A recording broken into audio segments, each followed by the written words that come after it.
औज़ुबिल्लाहिमिनश्शैतानिर्रजीम बिस्मिल्लाहिर्रहमानिर्रहीम। अस्सलाम वालेकुम नाज़रीन, मैं हूँ आपका मेज़बान इज़हार अख्तर। आप देख रहे हैं इज़हार टीवी। नाज़रीन, आज हम जिस शख्सियत के पास इंटरव्यू के लिए हाज़िर हुए हैं, ये डर्माटोलॉजी में बहुत बड़ा नाम है। प्रोफेसर डॉक्टर आसिफ काज़मी साहब। इन्होंने जो इब्तदाई तौर पे जो इन्होंने बतौर प्रोफेसर ज्वाइन किया था, वो था किंग एडवर्ड मेडिकल यूनिवर्सिटी। उसके बाद इन्होंने फातिमा जना मेडिकल यूनिवर्सिटी यानी गंगाराम हॉस्पिटल, फिर जना हॉस्पिटल में फ़राइज़ सर अंजाम दिए। उसके बाद इन्होंने university of Lahore teaching hospital में बतौर प्रोफेसर ऑफ डर्माटोलॉजी इन्होंने अपने फ़राइज़ सर अंजाम दिए। फिर यूनिवर्सिटी ऑफ लाहौर के बाद इन्होंने यूनिवर्सिटी ऑफ लाहौर के बाद आजकल ये हयात मेमोरियल टीचिंग हॉस्पिटल है, वहाँ पे बतौर प्रोफेसर ऑफ डर्माटोलॉजी अपने फ़राइज़ सर अंजाम दे रहे हैं। तो इनसे जानते हैं कि डर्माटोलॉजी बेसिकली है क्या, इसमें कौन कौन सी पेचीदगियाँ होती हैं जिनसे आगाही दी जा सकती है आम जो पब्लिक है। तो हमारे साथ मौजूद हैं प्रोफेसर डॉक्टर आसिफ काज़मी साहब। जी डॉक्टर साहब, बताइएगा, आम जो पब्लिक है उसको ज़रा आगाह कीजिएगा कि जो डर्माटोलॉजी है इसके अंदर कौन कौन सी जो है ना वो स्पेशलिटीज़ आती हैं, या कौन सी ऐसे टॉपिक्स हैं जिनको मतलब एड्रेस करने की ज़रूरत होती है। जी अस्सलाम वालेकुम इज़हार साहब, पहले तो आपका बहुत शुक्रिया जी। कि आपने टाइम निकाला और मेरे पास आए। और जिस तरह मैं आपको जानता हूँ, आप एक बड़े मेहनत करने वाले जर्नलिस्ट में गिने जाते हैं और आप हर वक्त इसी तगोदौ में होते हैं कि टॉप लोगों का इंटरव्यू किया जाए और लोगों को आगाही कराई जाए। जो लोग क्लिनिक पे नहीं जा सकते, जो अफोर्ड नहीं कर सकते, वो आपके प्रोग्राम के थ्रू बीमारियों का उनको पता चले, लोगों की ट्रीटमेंट का, और वो वहीं घर में। तो ये एक सदका जारी है। अल्लाह ताला आपको ज़िंदगी सेहत दे और आप ये काम करते चले जाएं। सबसे बड़ी बात यह है कि मैं इसमें आपने मेरा बड़ा अच्छा तारुफ कराया सारा। मैं हॉस्पिटल, ये मतलब लाहौर में कोई मैंने मेडिकल हॉस्पिटल नहीं छोड़ा।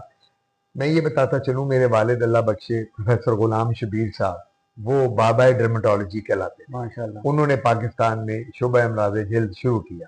पहले स्किन स्पेशलिस्ट 1900 पाकिस्तान में, पूरे पाकिस्तान में MRCP करके इंग्लैंड से 1955-56 में वो आए और आके किंग एडवर्ड मेडिकल कॉलेज के पहले प्रिंसिपल और पहले स्किन के प्रोफेसर लगे। सो पहला जो डिपार्टमेंट है स्किन का, मेरे वालिद का, डर्माटोलॉजी का, वो मेरे वालिद ने बनाया हुआ है, जो मेयो अस्पताल का है। अच्छा। उनका नाम था प्रोफेसर गुलाम शबीर, मेरे वालिद का, अल्लाह उनको मग़फ़िरत करे।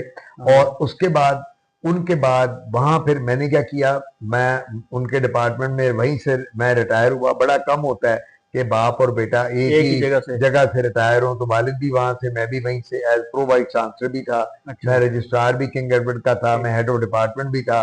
तो सारी मेरे पास पोस्टें थी।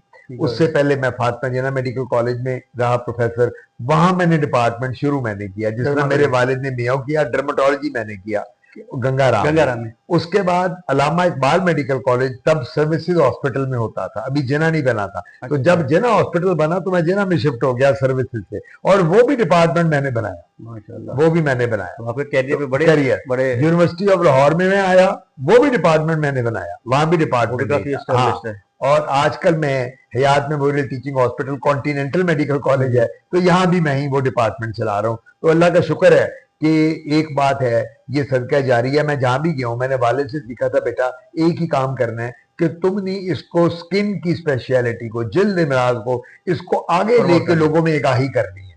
बच्चे प्रोड्यूस करो, MCPS, FCPS, local qualification, foreign qualification बच्चे जाएं। इसीलिए आपने भी टीचिंग का वो नहीं छोड़ा ना, वो भी साथ मेरा सबसे बड़ा इधार, आपको पता है, आपकी मेरी बहुत पुरानी दोस्ती भी है, तल्लक भी है।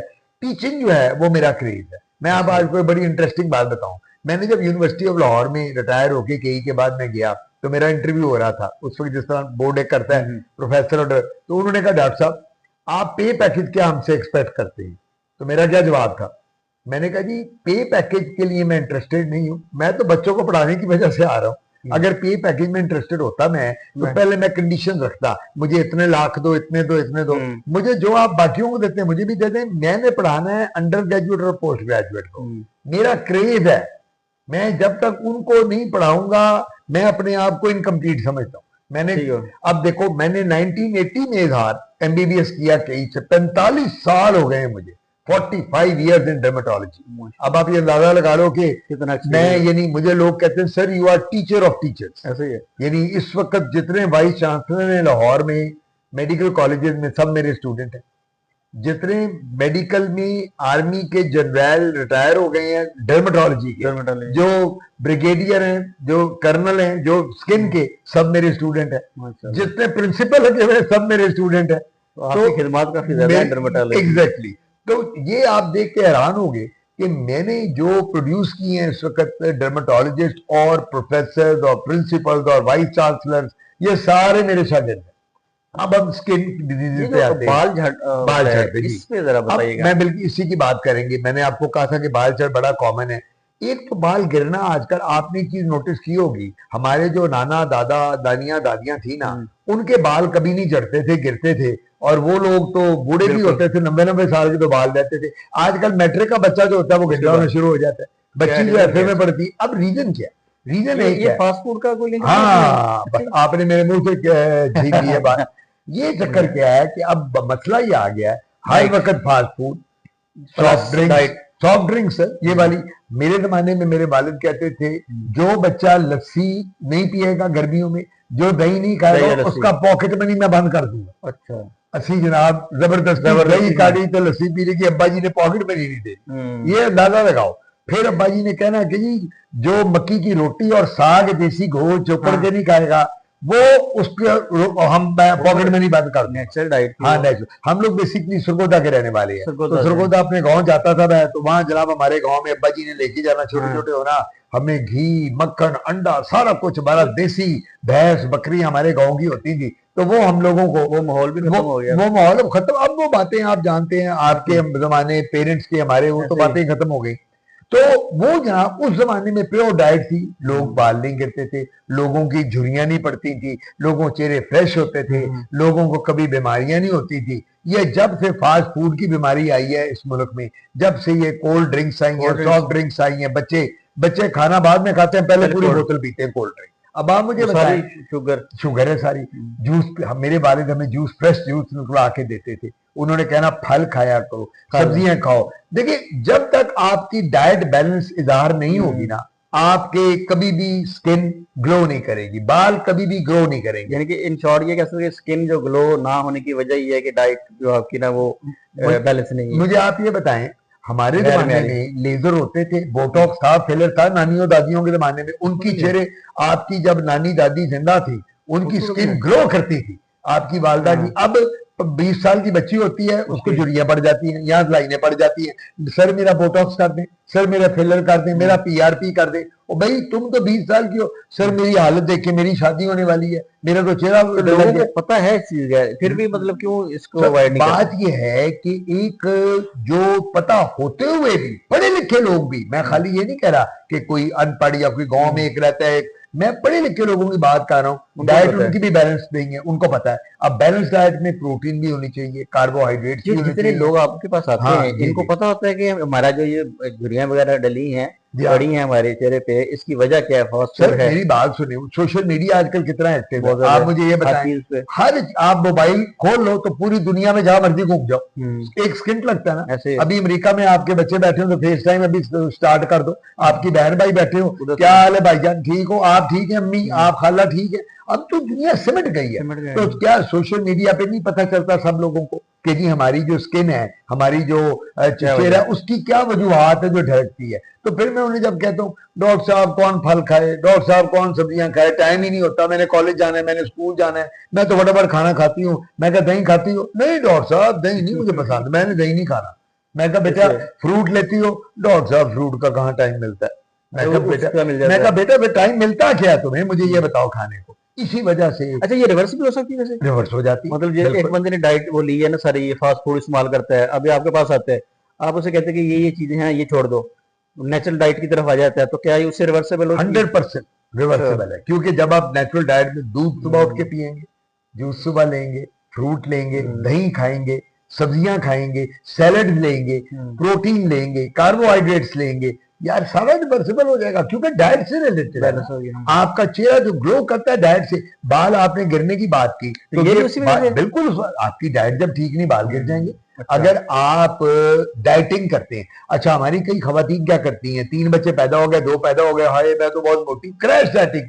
मैं कहता हूँ ये नहीं करनी, वजन कम करना है, जिम जाओ। एक्सरसाइज करो, वॉक करो। लाहौर में बड़े बड़े पार्क है, डाइट अपनी ठीक रखो। जब डाइट आप क्रैश डाइटिंग करोगे कि मेरे हाई में मोटी होगी तो क्या होगा, यहाँ हल्के पड़ जाएंगे, यहाँ झुर्रियां पड़ जाएंगी, यहाँ लाइनें आ जाएंगी, स्किन आपकी ढलक जाएगी। इसके दो एलिमेंट हो गए ना फिर इसमें, अगर झुर्रियां पड़ती हैं, एक तो आपने डाइट फर्स्ट करो, एक तो डाइट आपकी बैलेंस नहीं है, बिल्कुल आपने फास्ट फूड का इस्तेमाल किया, दूसरा आपने ये बता दिया कि ये जो सेल्फ डाइटिंग शुरू कर देती है, बिल्कुल ठीक, क्रैश डाइटिंग किया। तो ये दो चीजें हो गई, ये दो चीजें बड़ी जरूरी है कि आपने क्रैश डाइटिंग नहीं करनी। डाइटिंग की जरूरत क्या है आपको, आप एक काम करें, आप अपनी डाइट उतनी बेशक रखें, थोड़ी बेशक कम कर दें, लेकिन एक्सरसाइज, वॉक और जिम ज्वाइन करें। बाल गिर रहे हैं, बालों के लिए भी यही है, बालों के लिए फ्रूट्स, जूसेस, दूध, दही, मिल्क शेक, ये बड़े जरूरी है। हमारे लोग लॉन्ग टर्म हो जाएंगे ना, मतलब अभी किसी के गिर रहे हैं तो वो शुरू करे, वो पता नहीं कितने साल नहीं, वो यंग बच्चा जो है 25-30 के गेड़े का,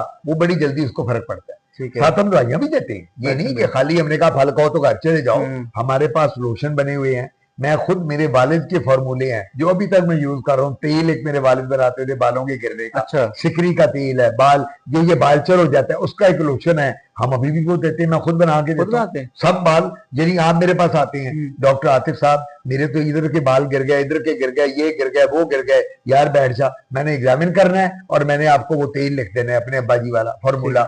आप वो तेल लगाएंगे और आप कहेंगे डॉक्टर साहब ये तो 3 महीने में मेरे 80% बाल वापस आ गए। तो अभी भी हम लोग ट्रीटमेंट, खाली फल, डाइट एक इंटेग्रल पार्ट है। तो मैं मरीज को ये कहता होता हूँ, 2 बातों का ख्याल रखना है, जिसके बाल गिर रहे हैं, जिसके चेहरे पे ग्लो नहीं है। Number 1 diet proper, number 2 diet के अलावा अपनी एनवायरनमेंट अच्छी करो, एक्सरसाइज करो, जिम ज्वाइन करो, वॉक किया करो, ताकि थोड़ा सा हवा में भी निकलो, हर वक्त मोबाइल के चक्कर में ना रहो। इस वजह से बीमारियां भी, मुझे लोग कहते हैं डॉक्टर आतिफ 40-50 साल पहले तो बीमारियां इतनी नहीं होती थी स्किन में या बाकी भी, अब इतनी क्यों हो गई है? तो मैं उनको ये बात बताता हूँ जो मैं आपको इंटरव्यू में कह रहा हूँ। मैं उनको कहता हूँ कि डाइट प्रॉपर नहीं है, कोई एक्टिविटी, फिजिकल एक्टिविटी नहीं है, बच्चे मम्मी डैडी बन गए हैं, हाय उई हाय मेरे तो कमर में दर्द है, मेरे ये है। लड़के आजकल के वो लड़के नहीं रहे जो हमारे जमाने में जवान होते थे, हर वक्त डाले डाले से। ऑल डाइट और ये आउटडोर एक्टिविटी, कोई हम लोग स्विमिंग करते होते थे, वो सब बातें खत्म हो गई। तो अब जो सबसे बड़ी बात है, चेहरे पे ग्लो। अच्छा, अब चेहरे की मैं एक और बात करता चलूं, ये जो क्रीमें आ गई हैं, काले रंग नू गोरा करे तो गोरे नू चन वर्गा, अब इसमें क्या होता है, स्टीरॉइड होते हैं, मरकरी होती है, ये क्या करती है, औरतों के चेहरे पे बाल ले आती है, ये लगाने से, बिल्कुल लगाने से नहीं। ये जो बड़ी ब्रांडेड किस्म की चल रही होती है, अब ये जो इलेक्ट्रॉनिक और प्रिंट मीडिया पे क्रीमें चल रही हैं, मैं यहाँ नाम नहीं ले सकता इस प्रोग्राम में, वो सब ये जो लड़कियां यूज करती हैं, वो क्या है उसमें, अगर आप एनालिसिस कराएं उसका तो स्टीरॉइड और मर्क्यूरी निकलेगी। ये जो चल रही है इसमें से मोस्टली है जो ड्रैब से रजिस्टर्ड भी नहीं है सर, मोस्टली क्या 90% नहीं है सर। तो वो जो चलती हैं ड्रैब को तो कोई पता भी नहीं करते, उन्होंने एक अखबारों में बड़ा बड़ा सप्लीमेंट दिया होता पूरे पूरे पेज का, वो जाके उस अखबार के दफ्तर में उसको बंदे को 2 लाख 3 लाख में वो देते हैं और वो कहते हैं हमारा इंटरव्यू लगा दो, और ये पता नहीं होता अंदर है क्या। ऐसी एक क्रीम के मालिक के साथ मेरा बात हुई, मैंने कहा बेटे इसमें डाला क्या हुआ है आपने? उसने कहा मुझे तो नहीं पता। मैं कहा आपके तो ये सबसे ज्यादा क्रीम दिखती गोरा करने वाली। कहते जी वो तो मैंने बंदे रखे हुए हैं, वो खुद ही क्रीमी क्रूम में मिला के डाल देते हो, कहते हैं रंग गोरा हो रहा है। तो मैं कहता हूँ कमाई हो रही है, अल्लाह का शुक्र है। यानी उस बंदे को ये पता ही नहीं है इंग्रेडिएंट क्या डाला। अब हम जब खाना खाते हैं, आप अपने प्लेट जाते हैं घर में, दोपहर को लंच करेंगे, डिनर करेंगे, तो आपके सामने पड़ा होता है ना, रोटी भी है, सालन भी है, चावल भी है, आपको पता है आप क्या खा रहे हैं। आप एक दवाई खा रहे हैं जिसका आपको पता ही नहीं कि उसके अंदर है क्या, और कल को आपका जो चेहरा गोरा करने के गोरा करे और चन वर्गे के बजाय चन ग्रेन लग जाए उस क्रीम के साथ, और सारे बाल आ जाते हैं। अच्छा, चेहरे पे बाल आते हैं ये सब लड़कियों के, नहीं स्टीरॉइड जो होते हैं ना इजहार, ये सबको बाल देता है, क्योंकि स्टीरॉइड के साथ औरतों में चेहरे पे बाल आते हैं। हम तो मर्द है ना, हम लगाएंगे हमें पता नहीं चलेगा, हमारी दाढ़ी होती है, औरत के एकदम बाल आ जाते हैं, फिर वो लेजर कराने आती है, डॉक्टर आते बाद मेरा लेजर कर दो, मेरे मूछों के बाल आ गए, मेरा ये हो गया, मेरा वो हो गया। सो द पॉइंट इज, ये जो क्रीमी है, ये जो लोशन है, गोरा करने वाली बीमारी है स्किन की, इसने हमारी कौम को तबाह कर दिया। स्किन डिजीज क्यों बढ़ गई है? हर बंदा आता है मुझे खारिश हो गई, हर बंदा आता है मुझे चंबल हो गई है, हर बंदा आता है मेरे चेहरे पे दाने निकल आए हैं, मेरे कील महासे। अब ये बच्चों को कील महासे क्यों? मुझे तो कभी कील महासे जिंदगी में नहीं निकले, आपको तो कभी नहीं निकले, आजकल के बच्चों को क्यों निकल रहे हैं? Reason improper diet, chocolate, drinks, soft drinks, burger, पिज़्ज़े, शवारमे, ये कुरकुरे, सलांटी, फास्ट फूड, ये बच्चे बहुत खाते हैं। बेड़ा गर्क करके रख दिया यार। आप अपने बच्चे देख लो, अपने भांजे भतीजे देख लो, जो भी आएगा वो क्या कहेगा, माँ को आए इसमें तो स्मेल आ रही है। मैंने कहा नहीं मामा, मैं वो अब मंगवा लूं राइडर को कह के, फूड पांडा को कह के घर पे फास्ट फूड आ जाए। बच्चों का भी ये हो गया, वो जो घर का खाना तो वो नहीं खाते, नहीं वो कहते हैं हमने हमें स्मेल आती है। और जो मुलाजम होते हैं वो सेहतमंद होते चले जाते हैं, बच्चे बर्गर खा खा के सुगड़ते चले जाते हैं। तो बात ये सबसे बड़ी है कि हम लोगों ने ये चीजें जो बीमारियां स्किन की खुद अब चंबल जो है जिसे एक्जिमा कहते हैं, क्यों इतना कॉमन है? इसी वजह से कि प्रॉपर डाइट नहीं है, बाहर के खाने खा के। देखें तो स्किन के साथ जितनी भी रिलेटेड बीमारियां हैं वो सारी फूड पे, वो डाइट से रिलेटेड। मैं कहता हूँ अभी मैं आपको बताता हूँ, फिजिकल एक्टिविटी प्लस डाइट। मैं आपको बताता हूँ, आप मुझे कहते हैं डॉक्टर साहब चलो आज चलिए बाहर खाना खाएं, आओ जी चलो बाहर, अब हम चले गए आप और मैं, लो जी आज हमने बाहर जाके बीफ भी खाया, मटन भी खाया, चिकन भी खाया। तो रात को जब लेटेंगे या घर आएंगे तो बड़ी इरिटेशन हो रही होगी बॉडी में, यार मैं गोश्त ज्यादा खा लिया आज मैं मच्छी ज्यादा खा ली है। क्या वजह? हमने डाइट प्रॉपर को बर्न नहीं किया उसको, हम आए उसी तरह सो गए। अच्छा ये भी होता है, अगर डाइट आपने ले ली, इसको ज्यादा ले ली, अगर आपने एक्टिविटी आप फिजिकली रखी है, उसको बर्न कर लिया तो पहले से रहता है। बिल्कुल मैंने कैलोरीज जो कैलोरी के अंदर गई उनको निकालना भी है। ठीक है, कैलोरीज का ये मतलब नहीं है कि खाया और बिस्तर में जाके घुस गए। वो ज्यादा शुगर क्यों बढ़ गई है, ब्लड प्रेशर क्यों बढ़ गया आजकल, कोलेस्ट्रॉल क्यों बढ़ गया, ट्राइग्लिसराइड क्यों बढ़ गए, हार्ट अटैक 20-20 साल के बच्चे को हार्ट अटैक हो रहा है। हमारे पेरेंट्स के जमाने में 100 साल पहले कभी 20 साल का हार्ट अटैक हुआ था? 100 साल तक लोग जिंदा रहते थे। हमारे नाने दादे नानियां दादियां, मेरी दादी 98 पे फौत हुई, मेरे दादा 95 पे फौत हुए, मेरे ताए चाचे 90 में फौत हुए। अब तो एवरेज भी कम हो गई है। एवरेज क्या, अब तो जवान लड़का होता है, फोन आता है, ओ जी 30 साल का लड़का तो कोलैप्स कर गया, गिर गया जी, मर गया, heart attack. Improper diet, heart की प्रॉब्लम बहुत हो गई है, ब्लड प्रेशर बढ़ गया, कोलेस्ट्रॉल, ट्राइग्लिसराइड्स। बाल झड़ का जैसे बता रहे थे, इसका ट्रीटमेंट क्या है? बाल झड़ का हम देते हैं कि वो जो होता है, एक तो ट्रांसप्लांट होता है, एक तो नहीं पीआरपी एक आ गया नया ट्रीटमेंट, जब बाल गिर रहे हो बहुत यंग एज में, पीआरपी है 45-50 से पहले, तो उसके बाद पीआरपी काम नहीं करता यंग एज में। अगर एक लड़का कहता है जी कि मेरे बाल, तो हम पीआरपी करते हैं, उसको कहते हैं प्लेटलेट रिच प्लाज्मा। आरपी का ब्लड निकाला, ठीक है, उस ब्लड को 20 ml को निकाल के सेंट्रीफ्यूज किया, सेंट्रीफ्यूज करके उसमें प्लेटलेट निकल आए कोई 12%, उन प्लेटलेट को हर जगह हेयर फॉलिकल में लगा देते हैं। वो प्लेटलेट्स हेयर फॉलिकल की ग्रोथ में काम आते हैं। हर महीने एक सेशन करना होता है, 5 से 6 सेशन होते हैं और बाल बच्चे में सब आ जाते हैं वापस, मतलब जितने गिरे होते हैं। उसकी फिर कोई टाइम लिमिट भी होता है कि वो इतने के बाद फिर हम उन्हें क्या बताते हैं कि जी अब आगे है ना, ये डाइट खानी, ये तुमने करना है, ये नहीं करना कि बर्गर पिज़्ज़ों में लगे रहो तो फिर ये बाल गए तो गए। फिर आपने प्रॉपर डाइट लेनी है, वो आपने उसको गाइड करना है मरीज को। तो मैं ये समझता हूं कि पीआरपी बहुत अच्छी चीज है जो नई ये चीज आई है मार्केट में, ये हम नहीं अब पुरानी हो गई, हम तो बहुत पाकिस्तान में जरा नहीं है, लेकिन हम वो भी पुरानी हो गई है, तो वो हम करते हैं। चेहरे की झुर्रियों के लिए बोटॉक्स है, फिलर्स है, थ्रेड्स है, अब तो सर के लिए एक्सोसोम आ गए हैं, एक्सोसोम इंजेक्शन है, वो भी एक में केमिकल है जो लगाते हैं जिससे बालों की ग्रोथ हो जाती है, यानी वो भी बालों की ग्रोथ के लिए है। ये ट्रांसप्लांट का उतना, हेयर ट्रांसप्लांट सिर्फ उन लोगों में कराया जाता है अगर 50+ और 70% बाल गिर गए, यानी ये बिल्कुल ही बॉल्ड हो जाए इतना एरिया, तो पीछे से वो हेयर ट्रांसप्लांट की स्ट्रिप लेके एक फॉलिकल लगाया जाता है, अदरवाइज हेयर ट्रांसप्लांट की जरूरत नहीं होती। हाँ, अगर माइल्ड बाल गिर रहे हैं पीआरपी करा लो, एक्सोसोम करा लो।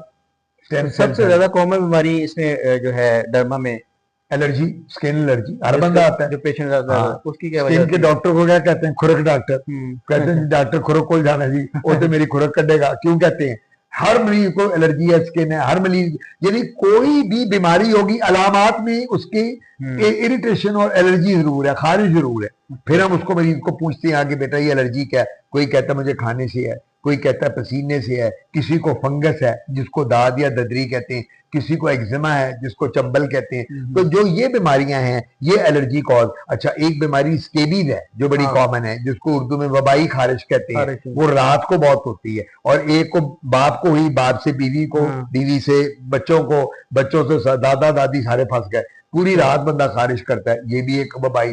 फिर एक बीमारी है जिसको अर्टिकेरिया कहते हैं, उर्दू में उसको धूड़े धप्पड़ कहते हैं, पंजाबी में कहते हैं बिगड़ी हुई छपाकी, ये कहते हैं, ये उस बीमारी का नाम है। तो ये क्या होती है, अब आपने खाना खाया, आप आज फिश और बीफ खा के आए हो, तो आप कहोगे डॉक्टर साहब मेरी बॉडी पे तो ये मैं खा रही, गर्मी और बड़ी इरिटेशन हो रही है, सुइयां चुभ रही है बॉडी में, तो ये अर्टिकेरिया है। आपने डाइट इतनी मुरगन खा ली है, ऊपर से पानी कम पिया है, आपने लस्सी नहीं पी, जूस नहीं पिया, आपको वो एलर्जी हो गई, इसको अर्टिकेरिया, उर्दू में दुदूड़े या धड़फड़ भी कहते हैं। लोग कहते हैं मुझे धड़फड़ पड़ गए, ऐसे हो गए जड़े, बिल्कुल निशान। फिर एक फंगस बीमारी है जिसको दाद कहते हैं, दाद या ददरी कहते हैं, ठेठ पंजाबी में हम कहते हैं तेनू उल्ली लग गई है काका। वो कहते हैं जी डबल रोटी नू उल्ली लगा, हम कहते हैं काका तेनू भी लग गई। वो फंगस कहाँ होती है, ग्वाइज में, थाइज में, पसीना बहुत आता है यहाँ बगलों में, सफाई नहीं होती, बंदा नहाता धोता नहीं है, बच्चे जो यंगस्टर होते हैं पसीना बहुत आता है, एक ही जीन पहनी हुई है 4 दिन वो पहन के फिरते रहे, कपड़े नहीं बदलते, बच्चे नहाते धोते नहीं है, उसको फंगस कहते हैं। फिर एक्जिमा जो है वो चंबल है। अब एक्जिमा चंबल क्या चीज है, वो चीज है एक्जिमा चंबल के जी, एक खारिश होगी टांगों पे, पानी निकलता है, जख्म बन जाते हैं कर करके टांगों पे, जिस्म पे, उसको एक्जिमा कहते हैं, जिसको चंबल कहते हैं। एक बीमारी बड़ी इंपॉर्टेंट है, वो अभी डिस्कस की, जिसको फुलबेरी या बरस कहते हैं, विटिलाइगो कहते हैं, व्हाइट हो जाते हैं पैचेस बॉडी के ऊपर। लोगों को फुलबेरी का ख्याल है कि मछली और दूध के साथ, तो मेरे वालिद का करते थे, अल्लाह बख्शे, डैडी ने कहना, मरीज ने कहना, शाह जी ये मच्छी ते दुध दे बाद हुई है, तो डैडी ने कहना, काका जे मच्छी ते दुध नाल होंदी ते सारे बंगाली भरा चिट्टे गोरे होंदे, काला कोई ना होंदा, उससे सारी मच्छी ते दुध पींदे ने। तो ये कोई ये मिथ है, इसमें कोई लॉजिक नहीं है। मछली ये तो जेनेटिक है, ऑटोइम्यून डिजीज है। हाँ, और कजन मैरिजेस ना करें। मेरे आपके प्रोग्राम से मैं ये अपने सुनने वालों को, हाँ, कजन मैरिजेस में जो डॉक्टर्स है वो ये कहते हैं कि जो आपके है ना प्रेगनेंसी के दौरान जो इश्यूज होते हैं वो ज्यादा होते हैं, बच्चों में मसाइल ज्यादा होते हैं, और फिर जिस तरह आप बता रहे हैं स्किन का भी इसके साथ लिंक है। स्किन में अगर मैं आपके साथ प्रोग्राम करूं खाली कजन मैरिजेस के बच्चों का, स्किन डिजीजेस का, और मैं वो पिक्चर आपको दिखाऊं, तो आप आंखें बंद करके मुंह मोड़ लेंगे, डॉक्टर साहब मुझे डर लगे। कोई प्रोग्राम इस पर आपने मुझे कहना, आपने कहना डॉक्टर साहब मैं तो मुंह उधर करने लगा हूं, मुझे ये फोटो ना दिखाओ।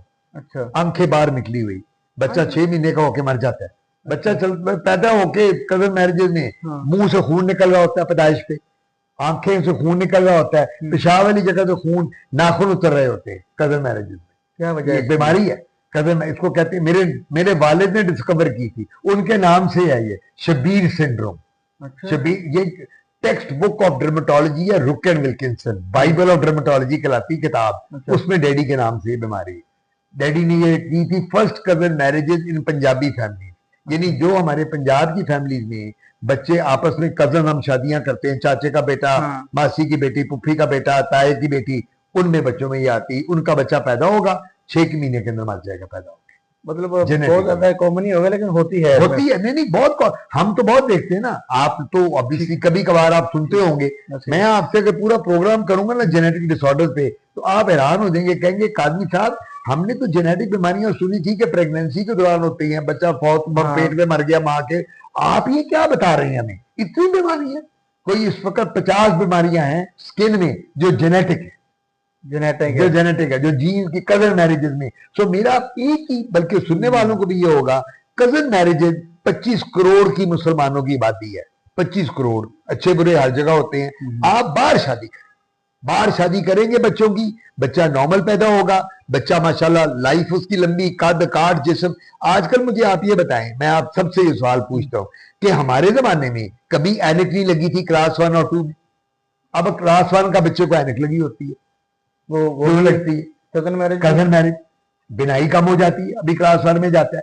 अच्छा, वो जो कजन मैरिज के बच्चे होते हैं, कद उनका किसी का छोटा रह जाता है, कोई बहुत एकदम मोटा हो जाता है। ये कजन मैरिजेस की वजह से बच्चों में मसले आ रहे हैं। तो यार मुसलमान मर गए हैं पाकिस्तान में, आपने मुसलमान से अच्छे से करनी, बाहर करो कजन मैरिज के, अल्लाह ताला शिफा देता है। अच्छा, ये भी होता है कि मतलब फर्स्ट टाइम अगर हो कजन मैरिज में, हाँ, उसमें जरा कम चांसेस होता है, मतलब रिपीटेडली वो हो रहा है, दूसरी बार तीसरी बार, बिल्कुल जितने खानदान में ऊपर लड़ियों में कजन मैरिजेस ज्यादा होंगी, उतनी बीमारियां नीचे ज्यादा आएंगी। आपका चाचा ताया, मामा पुप्पी खाला दादा दादी वो कजन थे, आपकी बीवी नहीं भी कजन है, आपके बच्चों में बीमारी आ जाएगी क्योंकि वो कजन थे, जेनेटिक आ गई है। ये बात है।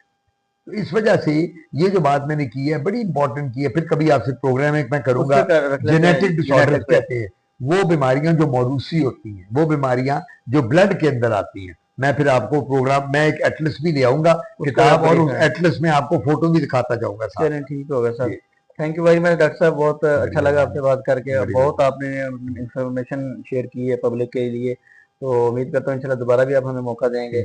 बड़ी आपकी बड़ी मेहरबानी, आप आए और ऑल द वे, आज गर्मी भी बड़ी है लाहौर में, तो आप इसमें चल के आए और नई जगह पे मैं यहाँ था तो आप यहाँ करे, तो बड़ी मेहरबानी।